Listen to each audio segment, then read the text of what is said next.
Booster. Go. Retro. Go. Vital. We're go flight. Guidance. Guidance go. Surgeon. Go flight. Ecom. We're go flight. GNC. We're go. Telmuse. Go. Control. Go flight. Procedures. Go. Inco. Go. FAO. We are go. Network. Go. Recovery. Go. Capcom. We're go flight. Gentlemen.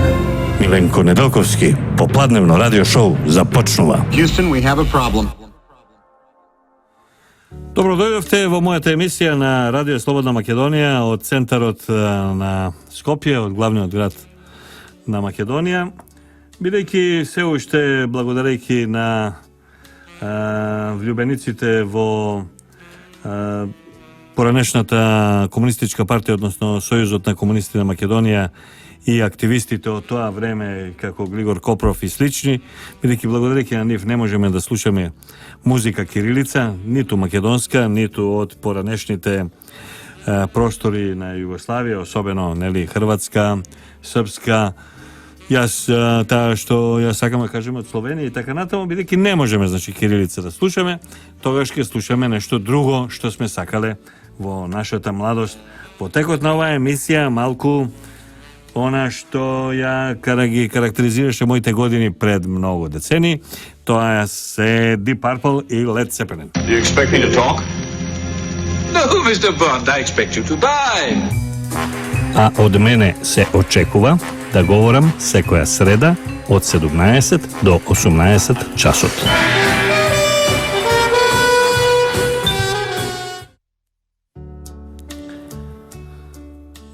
Една од битните вести на денот е дека Мило Ѓукановиќ најави дека нема да биде премиер на Црна Гора во следната влада која ќе биде составена, бидејќи не успеа да освои сериозно мнозинство, не апсолутно мнозинство, меѓутоа сериозно мнозинство за да направи влада и дека тоа значи дека се повлекува од политичката сцена.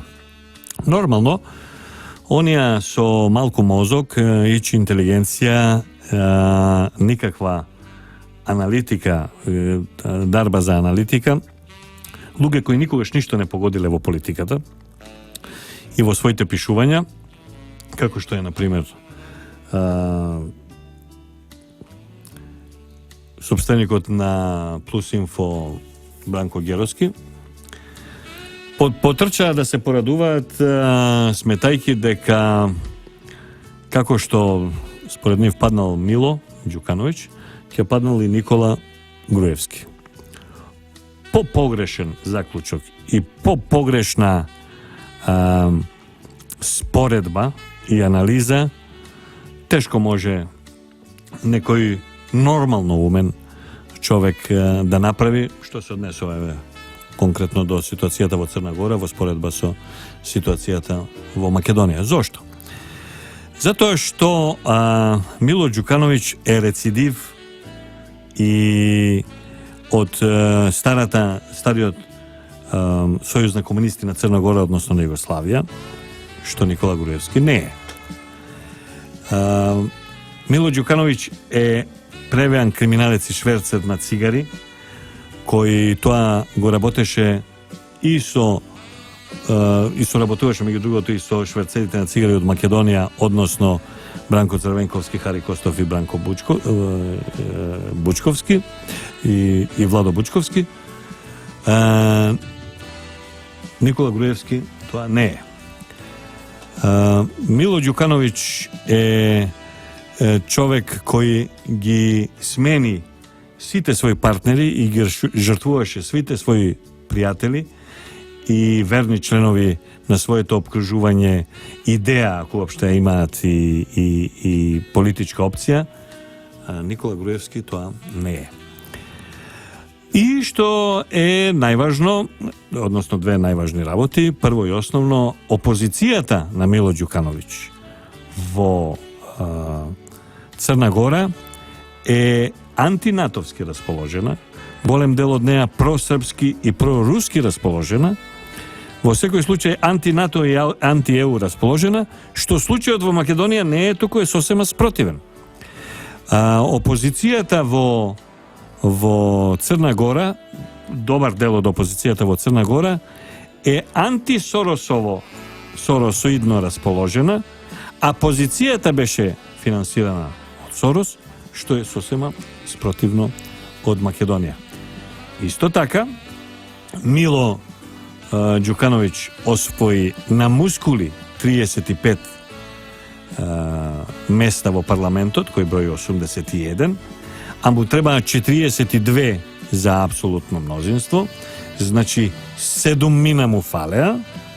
Никола Груевски во континуитет освојува блиску до апсолутното мнозинство, блиску до 63, и никогаш не му фалеле толку многу, земајќи предвид дека 81 мандат значи 81 пратеник во Црна Гора не е исто што и 123 во Македонија. Значи, ако во Црна Гора ти фалат 7 на 81, тогаш во Македонија на 123 треба ти фалат 10-12. Тоа никогаш не се случило, ниту пак според сите прогнози и сите релевантни истражувања на мислењето во меѓу граѓанството овдека не покажува таква ситуација. Може Никола Груевски и ВМРО да не освојат толку колку што сакаат, 63, меѓутоа не можат да ја доживеат никако судбината на ДПС и на Мило Ѓукановиќ, а тоа е да кажеме да освојат во наши рамки под 50 пратеника. Значи, да победат, меѓутоа тоа да биде реално на пораз или на пирова победа. Она што овие слабоумни, нискоинтелигентни и неаналитични типови се обидуваат да го видат во падот на Мило, па да го споредат со тоа дека тоа ќе му се случило и на Никола Груевски, не гледаат една работа која е очигледна, а всушност да констатираат што се случува со Мило Ѓукановиќ. Со Мило и што треба нив да ги плаши. И тој Бранко Геровски, и неговиот шеф Зоран Заев, и Зоран Верушевски, и сите други кои се одат, што е примерот на Мило Ѓукановиќ.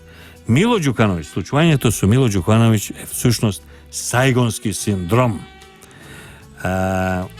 Односно, големиот чадор над Црна Гора, или во случајот НАТО партнерите, ЕУ партнерите и партнерите од Соединените Американски држави на Мило Ѓукановиќ го пуштаат низ вода како што го пуштија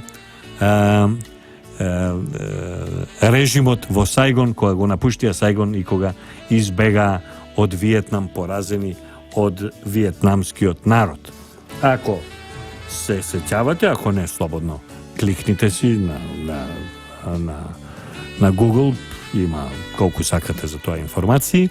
Бегањето од Сајгон, напуштањето на американската амбасада со хеликоптери и авиони, кој еден добар дел, бидејќи беа претоварени со бегалци, испопаднаа во морето и луѓето испогинаа, се случи на начин да американската амбасада ја затвори амбасадата од премногу оние што сакаат нивни соработници и нивни подлизурковци кои сакаат да бегаат кон Америка. Американската амбасада ги затвори портите од причина што нема ни толку време, ни толку капацитет да ги однесат сите на безбедно и едноставно ги изжртвуваа, ги фрлија своите довчерашни кооперанти, своите довчерашни партнери, да ги наречам, своите довчерашни соработници, ги фрлија на асфалтот во Сајгон, по улиците на Сајгон, на милост и немилост на армијата што дојде на тогашните озогласени според нив комунисти кои и се ослободија својата држава. Сега, тој Сајгонски синдром не е само сега. Да подсетиме дека Осама Бин Ладен е творба и креација на Соединетите Американски држави. Да подсетиме дека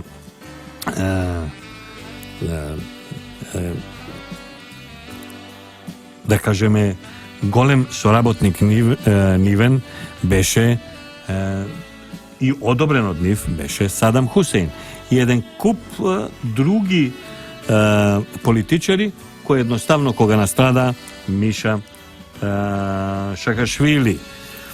Можам сега да бројам до безвест, едноставно кога си ја завршија својата работа, беа пуштени низ вода и фрлени во канализација. Сајгонскиот синдром е она што му се случува на Мило Ѓукановиќ. Ова не е предупредување за тоа дека и Никола Груевски ќе падне после 11 декември, не.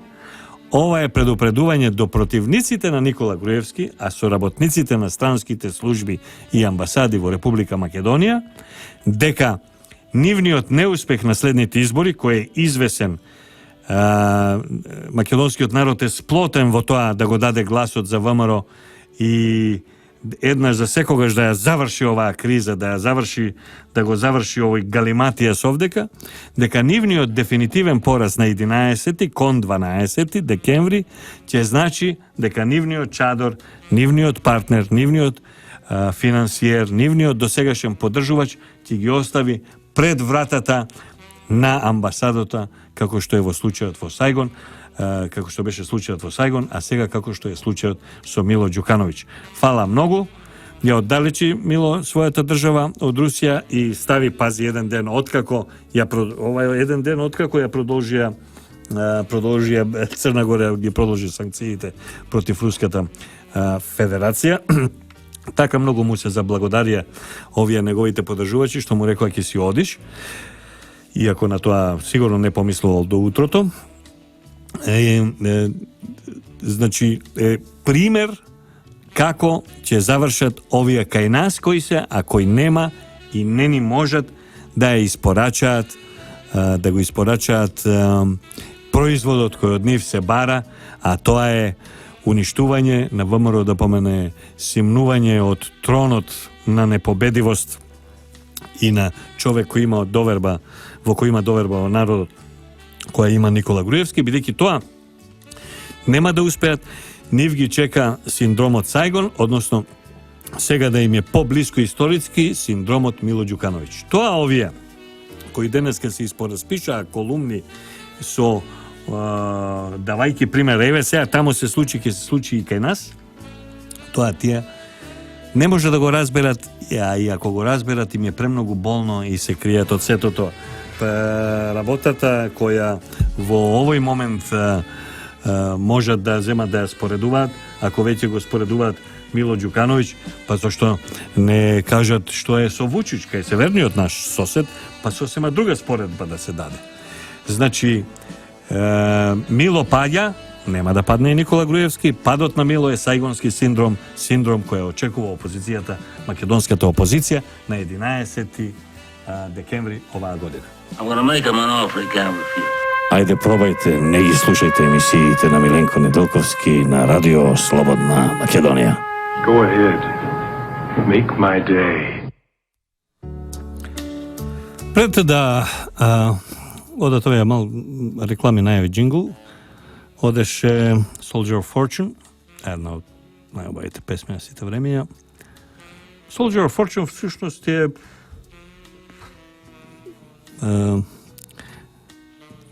значи платеници. Иако песмата тоа го развива, меѓутоа самото тоа кој се каже Soldier of Fortune, платеници имаше на времето и списанија, можеби се уште има во западните земји, каде што имаше така списанија, имаше огласи каде што се најмува. Во 70-тите години тоа беше особено изразено, па одеа по белгиски конга, по легија на станци француска и така натаму и убиваа луѓе. Не беше наменски пуштена, туку затоа што ми се допаѓа и затоа што е дел од овие песни избрани од Deep Purple и од Led Zeppelin. Меѓутоа ми изасоцира на платеници овие кај што се кај нас дома во Македонија и кои се практично платеници, не такви војнички сега да убиваат и да касапат, меѓутоа реално платеник си е платеник. Па ме привлече внимание, денеска кога возев, требаше да бев во Марино и Кадино и од таму требаше да стигнем до Капиштец, кога на влегување ги има оние знаци кои кажуваат по кој улици не може да се оди, вели не може да се оди покрај собрање на Република Македонија, има нешто. И сега бидејќи тоа веќе има нешто, има стално стана некој блокира сообраќај и малтретира народ, a тоа некој не се многу луѓе, се поправило 10, 15, 20 души. Не знаев кој е, кога гледам после попладнево, отварам тоа да ти била некоја се вика ние одлучуваме, граѓанска акција била, се вика ние одлучуваме, и има еден Мерцедес камион на кој пишува можеме подобро и вели кампањата има цел да ги информира, мотивира и охрабри граѓаните да учествуваат на предвремените парламентарни избори на 11 декември. Добро. Тоа е формата. Но суштината што е? Кога ќе отвориш тамо кој зборува, кога гледаш се е истото како сашто, што би рекле бугарите, или саштото како исто. Истите луѓе, истите фаци. Отвори, љуми бекири. Овој пат малку избричен и така чист, прочистен од можни опојни и халуциогени средства, така малку и дури и зачешлан.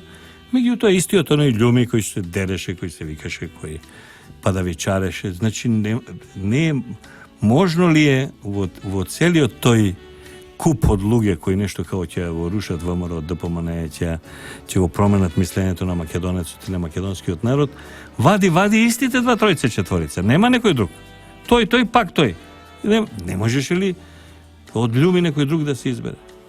Љуми. И меѓу другото, Ирена Стериовска. Јас би ја замолил нејзе, предпоставам дека не ме ни слуша, меѓутоа морам да си го поделам сега тоа. Таа е помала. Од мене многу помлада и така. Јас имам сепак некој животно искуство да би ја замолил да знае што значат зборовите, бидејќи секој збор е символ на нешто. На низината Facebook страница, така, она кавер фотографијата, главната фотографија, како ја се вика, има еден текст, подпишан од неја, која вели вака: фашизмот е болест што повремено го напаѓа светот и го остава со тешки последици. Антифашизм, затоа што антифашизмот е цивилизацијски имунитет, природна борба која сега треба да биде посилна од било кога. Смрт за фашизмот, слобода за народот, подпишано Ирена Стериовска. И сега мене ми е прашањето дали Ирена знае што е фашизам, дали Ирена знае што тоа представува, па што е таа антифашист. Фашизам, прво кои се фашистички држави, да ми.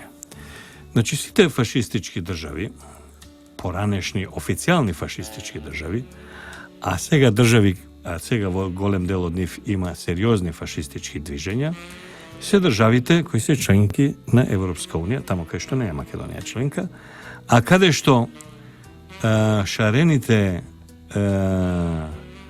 наши улични протестирачи, меѓу кои Ирена Стериовска, сакаат да не приклучат. Значи, фашизмот е идеологија на исклучивост. Фашизмот е идеологија на непризнавање на различност. Фашизмот е идеологија на несакање да се слушне друг глас, друг збор, друга мисла, друга вистина. Фашизмот е филозофија на луѓе кои не признаваат ништо друго сем нивното.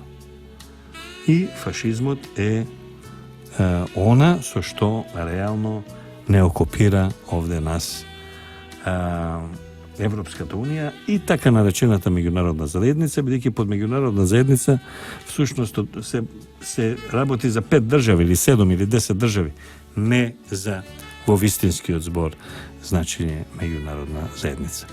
Значи, смрт за фашизмот, слобода на народот на Ирена Стериовска. Ако сака смрт на фашизмот, фашистички држави се сите оние кои се членки на НАТО и ЕУ сега биле фашистички држави. Бугарија, Романија, Унгарија, Хрватска, Италија,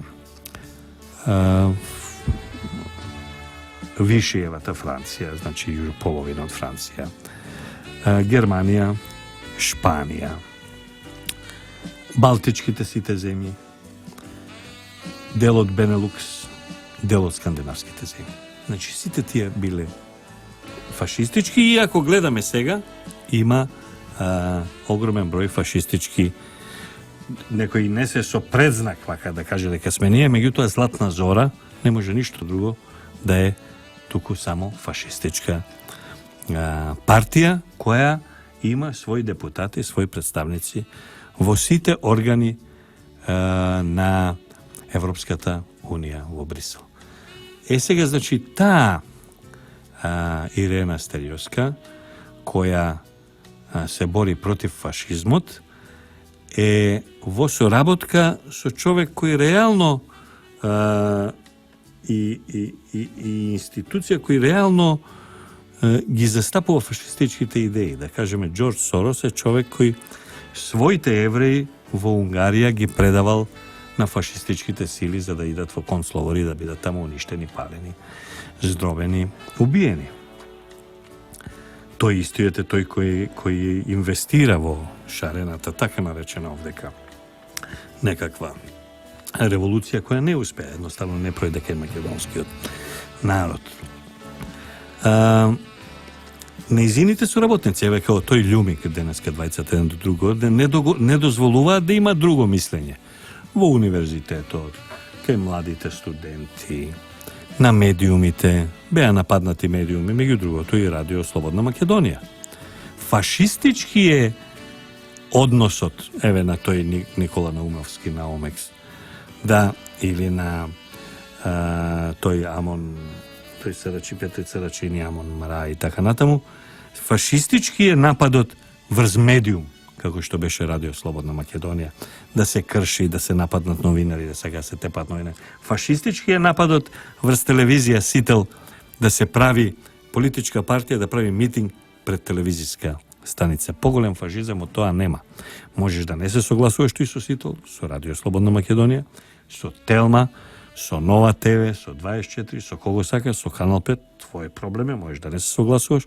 Меѓутоа, фашизам е да се забрани и да се насила сака да се уништи гласот на тој медиум, колку и ти, и ја, или не знам кој, не се согласува тоа.